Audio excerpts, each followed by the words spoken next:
আসসালামু আলাইকুম। নিয়মিত বাংলা সংবাদে আপনাদের স্বাগতম। শুরুতে থাকছে শিরোনাম, এরপর বিস্তারিত। ঢাকার দুই স্থানে আওয়ামী লীগের মিছিল, ককটেল ফাটিয়ে আটকদের ছিনিয়ে নেওয়ার চেষ্টা। এদিকে দল নিষিদ্ধ হলে নির্বাচন কাদের নিয়ে করবেন বলছেন বিএনপি নেতা সালাউদ্দিন আহমেদ। এছাড়া গণতান্ত্রিক উপায়ে কোনো ফ্যাসিস্ট শাসনের পতন হয় না। এবং সবশেষ জানিয়ে দেব, ইসলামী দলগুলোর আন্দোলন পাল্টা কৌশলে তৎপর হচ্ছে বিএনপি। এতক্ষণ শুনছেন সংবাদ শিরোনাম, এবার জানুন পুরো বিস্তারিত। ঢাকার দুই স্থানে আওয়ামী লীগের মিছিল, ককটেল ফাটিয়ে আটকদের ছিনিয়ে নেওয়ার চেষ্টা। রাজধানীর শ্যামলীতে কার্যক্রম নিষিদ্ধ আওয়ামী লীগের জটিকা মিছিল থেকে আটক কয়েকজনকে ককটেল বিস্ফোরণ ঘটিয়ে ছিনিয়ে নেওয়ার চেষ্টা হয়েছে বলে জানিয়েছে পুলিশ। এছাড়া মতিঝিল এলাকায় বের করা জটিকা মিছিল থেকে আরও 3 জনকে আটক করা হয়েছে। মঙ্গলবার বেলা 11টার দিকে শ্যামলী শিশু মেলার মোড় থেকে আওয়ামী লীগের নেতাকর্মীরা মিছিল বের করে আগারগাঁওয়ের দিকে যাত্রা শুরু করে। পুলিশ সেখান থেকে 5 জনকে আটক করে। এরপর থেকে আওয়ামী লীগের আরেকটি দল 25 থেকে 30টি মোটরসাইকেলে করে এসে কয়েকটি ককটেল ফাটিয়ে পুলিশের কাছ থেকে আটকদের টেনে হিঁচড়ে ছিনিয়ে নেওয়ার চেষ্টা করে। শেরেবাংলা নগর থানা ভারপ্রাপ্ত কর্মকর্তা ওসি মোহাম্মদ ইমাউল হক বলেন, শ্যামলী শিশু মেলার মোড়ে আমাদের বেশ কয়েকজন পুলিশ সদস্য থাকা অবস্থায় আওয়ামী লীগের লোকজন মিছিল করার প্রস্তুতি নিচ্ছিল। এ সময় 5 থেকে 6 জনকে আটক করা হয়। সঙ্গে সঙ্গে 25 থেকে 30টি বাইক নিয়ে ব্যাক আপ টিম হিসেবে কিছু লোক আসে। সে সময় ওই ব্যাক আপ টিম থেকে একটি মোটরসাইকেল সহ 6 জনকে আটক করা হয়। এ বিষয়ে ডিএমপির মিডিয়া অ্যান্ড পাবলিক রিলেশনস বিভাগের উপ পুলিশ কমিশনার মোহাম্মদ তালেবুর রহমান জানান, শ্যামলী শিশু মেলার মোড়ে প্রথমে কিছু নেতাকর্মী জড়ো হয়। পরবর্তীতে সংবাদ পেয়ে পুলিশ ঘটনাস্থলে গিয়ে 5 জনকে তাৎক্ষণিক আটক করে। পরবর্তীতে মোটরসাইকেল যোগ আরও নেতাকর্মীরা আসে। পরে পুলিশ সদস্যরা এগিয়ে তাদের ধাওয়া দিলে একটি মোটরসাইকেল ফেলে পালিয়ে যায়। তিনি বলেন, আটককৃতদের নেতাকর্মীদের ছিনিয়ে নিতে পারেনি, তবে অনেক চেষ্টা করেছিল। মতিঝিলে আওয়ামী লীগের মিছিল থেকে গ্রেপ্তার 3। এদিকে সোমবার দুপুরে রাজধানীর মতিঝিলের দিলকুশা এলাকায় আওয়ামী লীগের মিছিল থেকে কয়েকজনকে আটক করে পুলিশে দেয় স্থানীয় বিএনপি কর্মীরা। এর প্রতিবাদে মঙ্গলবার সকালে মতিঝিল শাপলা চত্বরে ফের মিছিল করতেছে ছাত্রলীগের নেতাকর্মীরা। এ বিষয়ে মতিঝিল বিভাগের উপকমিশনার শাহরিয়ার আলী বলেন, শাপলা চত্বর এলাকায় মিছিলের প্রস্তুতি নেওয়ার সময় 3 জনকে গ্রেফতার করা হয়েছে। সাবেক মেয়রসহ আওয়ামী লীগের আরও 12 জন নেতাকর্মী গ্রেফতার। এদিকে কার্যক্রম নিষিদ্ধ আওয়ামী লীগ ও এর অঙ্গ সংগঠন সহ 12 নেতাকর্মীকে রাজধানীতে অভিযান চালিয়ে গ্রেফতার করেছে ঢাকা মহানগর গোয়েন্দা পুলিশ।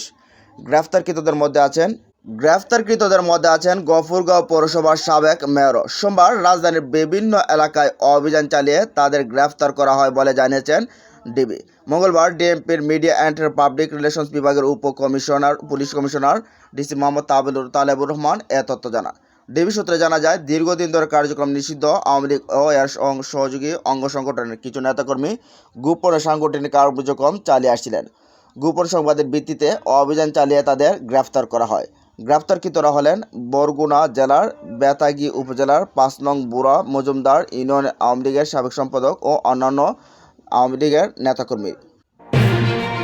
এদিকে রাজনৈতিক দল নিষিদ্ধ করলে নির্বাচন কাদেরকে নিয়ে হবে বলে প্রশ্ন রেখেছেন বিএনপির স্থায়ী কমিটির সদস্য সালাউদ্দিন আহমেদ।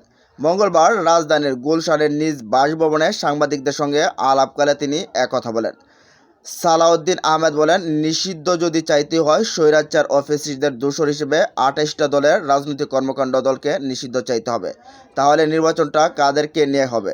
এদেশে যারা রাজনৈতিক দলসমূহ নিষিদ্ধ ঘোষণা করতে চাচ্ছে এর দাবির মধ্যে দিয়ে তারা যদি পরে বলে আমরাও নির্বাচন করব না, তাহলে এদেশে নির্বাচন কি হবে? তো তাদের এই দাবির পেছনে উদ্দেশ্য ভিন্ন হতে পারে, যে নিজেদের অতিরিক্ত সুবিধা সৃষ্টির জন্য হয়তোবা তারা আরও অনেক রাজনৈতিক দলের নিষিদ্ধ কামনা করতে পারে। আওয়ামী লীগের বিষয়টা এখানে সম্পূর্ণ আলাদা। উল্লেখ করে তিনি বলেন, আওয়ামী লীগ গণহত্যার জন্য দায়ী, তারা মানবতা বিরোধী অপরাধের জন্য দায়ী, তারা রাষ্ট্রের গণতান্ত্রিক ব্যবস্থা ধ্বংস করার জন্য দায়ী। সেই ফ্যাসিস্ট সরকারের বিরুদ্ধে সেই সরকারের প্রধানমন্ত্রী সহ অন্যান্য মন্ত্রী, এমপি এবং দোসররা ছিল, তাদের বিরুদ্ধে গণহত্যা ও মানবতা বিরোধী অপরাধের দায়ে বিভিন্ন জনের বিরুদ্ধে অভিযোগ উত্থাপিত হয়েছে। সালাউদ্দিন বলেন, দেশে যদি রাজনৈতিক স্থিতিশীলতা প্রতিষ্ঠিত না হয়, গণতান্ত্রিকভাবে নির্বাচিত রাজনৈতিক সরকার প্রতিষ্ঠিত না হয়, তাহলে দেশে একটা সাংবিধানিক শূন্যতা বিরাজ করতে পারে। সেই শূন্যতার মধ্যে জাতীয় ঐক্য বিনষ্ট হবে। সেই ঐক্য বিনষ্ট হলে সেটা সূত্র ধরে পতিত ফেসিবাদ সুযোগ নেবে। তাদের হাত ধরে আঞ্চলিক শক্তিগুলো এখানে জড়িত হয়ে যেতে পারে। একটি বৈশ্বিক শক্তিও সেই সুযোগটা নিতে পারে। তিনি বলেন, এই আশঙ্কাগুলো প্রকাশ করে আমি বলেছি যে আমরা যদি জাতীয় নির্বাচনের মধ্য দিয়ে নির্দিষ্ট সময়ে স্থিতিশীল রাজনৈতিক সরকার প্রতিষ্ঠা করতে না পারি, তাহলে এই আশঙ্কাগুলো একদম উড়িয়ে দেওয়া যায় না।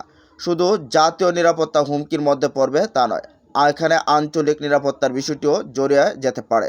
বিএনপির এই স্থায়ী কমিটির সদস্য বলেন, আদালতে মামলা দায়ের হয়েছে, আরও হবে, বিচার চলছে এবং রাজনৈতিক দল হিসেবে আওয়ামী লীগের বিচার আমরা সর্বপ্রথম দাবি করেছিলাম।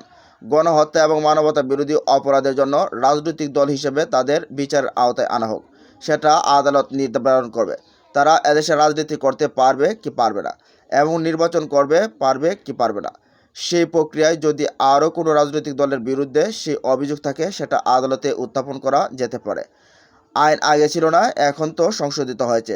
এটা আমাদের এখনকার বক্তব্য নয়, আগেরই অবস্থা।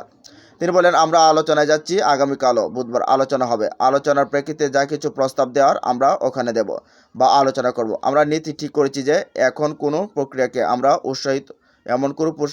উৎসাহিত করব না, যেমন স্পেশাল কনস্টিটিউশনাল অর্ডার বা এক্সট্রা কোনো স্টেশন অর্ডার।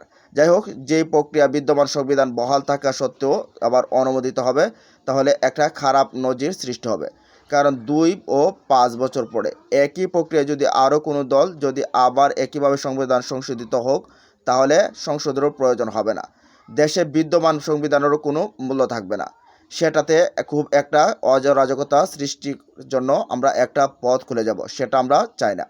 সালাউদ্দিন আহমেদ বলেন, আমরা আহ্বান করছি এই সংস্কার প্রস্তাবগুলো সংবিধান সংক্রান্ত যেগুলো আছে সেগুলো বাদে বাকি সকল কিছুই এই সরকার এখনই বাস্তবায়ন করতে পারবে এবং করে যাচ্ছে। হয়তোবা তারা সম্পূর্ণ করতে পারবে না, অথবা অনিষ্পন্ন বা সম্পন্ন থাকবে, সেটা পরবর্তী সরকার করবে। যার জন্য সংবিধান সংশোধনের প্রয়োজন নাই। কিন্তু সংবিধানের সংশ্লিষ্ট জন্য সমস্ত প্রস্তাবগুলোতে আমরা একমত হচ্ছি। কিছু কিছু বিষয়ে নোট অফ ডিসেন্ট, সে বিষয়গুলো সংশোধনের জন্য গ্রহণ করার জন্য একমাত্র উপযুক্ত ফোরাম হচ্ছে জাতীয় সংসদ। তিনি বলেন, আমি ওখানে আমার বক্তব্য দিয়েছি। আমি বলেছি, আপনি নিজস্ব ব্যক্তিগত উদ্যোগ নেন, আপনি ছোট ছোট মিটিং করে দলসমূহের সঙ্গে আলাপ করেন, আপনি একটা উপায় বের করেন, সেই উদ্যোগের ফলে আপনি সফল হবেন, সেটা আমরা বিশ্বাস করি।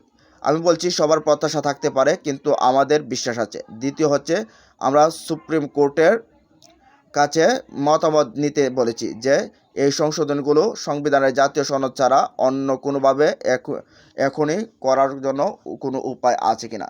তৃতীয় প্রস্তাবে বলছি, যদি আলাপ আলোচনার মধ্য দিয়ে আরও কোনো বৈধ পন্থা বের করি, যেটা আমাদের জন্য ইতিহাসে খারাপ নজির স্থাপিত হবে বলে মনে হবে, ভবিষ্যতের জন্য জাতীয় সংকট সৃষ্টি হবে বলে মনে হবে, সেই পন্থা আমরা অবলম্বন করতে পারি।